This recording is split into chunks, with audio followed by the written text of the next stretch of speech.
Menu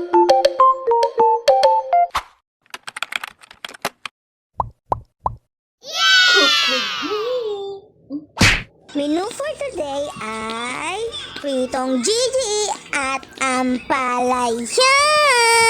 Wow! Buksan na natin ang super kalan para uminit ng ating kawali.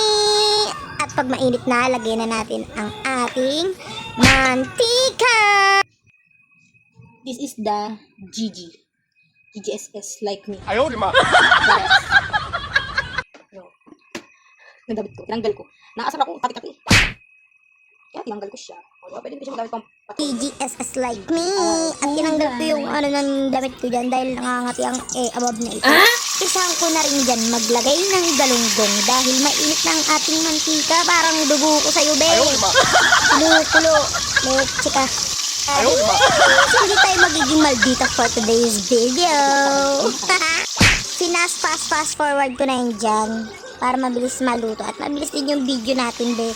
Dahil nakaka-boring ko, napakahaba. Tapos makikita nyo puro lang ako nagluluto. Hindi na naman kayo nanood. Yan yung mga ninyo talaga eh. Mga ugali nyo pag hindi kayo napapabigyan, ganyan kayo. Ganyan kayo, di ba? 哎呦我的妈！ Mura lang kayo. Ang sakit. Putagis na ano yan. Pagpiprito na yan, nananakit siya, be. Kaya tanggalin na yan.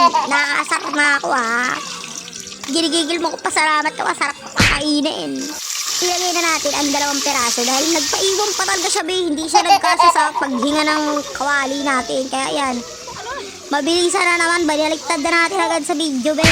Dahil ayoko masyadong toasted, tanggalin agad natin yan dahil luto na yan. Hindi na para sunugin pa yan dyan. 哎呦我的妈！ Tapos, buksan natin ulit yung kalan. Dahil same kawali lang ang gagamitin natin. Hindi na tayo gagastos-gastos para lahat ng pinaglasahan ng prito ng nandyan na lahat. O, ang una ko nilagay kamatis, baka hindi pa kamatis, tingin mo dyan.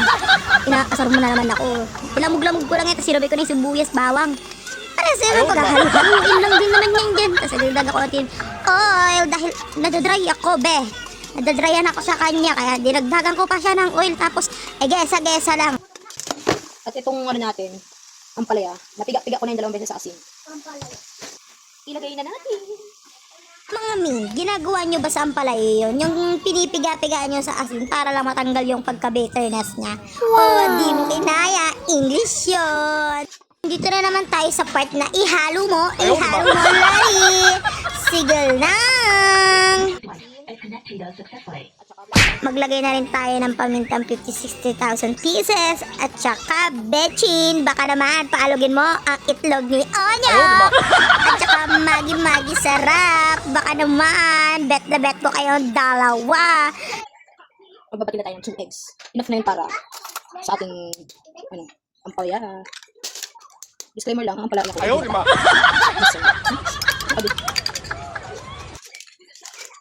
Siyempre, agad na natin ang pagpalas. Charan!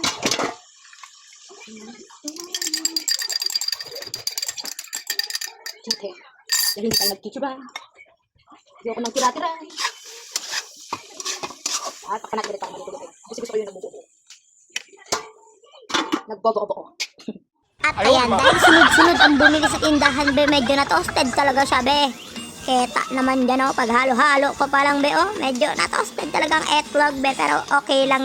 Yan, dahil ito, luto na ang ating Gigi at ginisang ampalaya. Tara, mari, kain tayo. Thank you for watching nga pala. Salamat!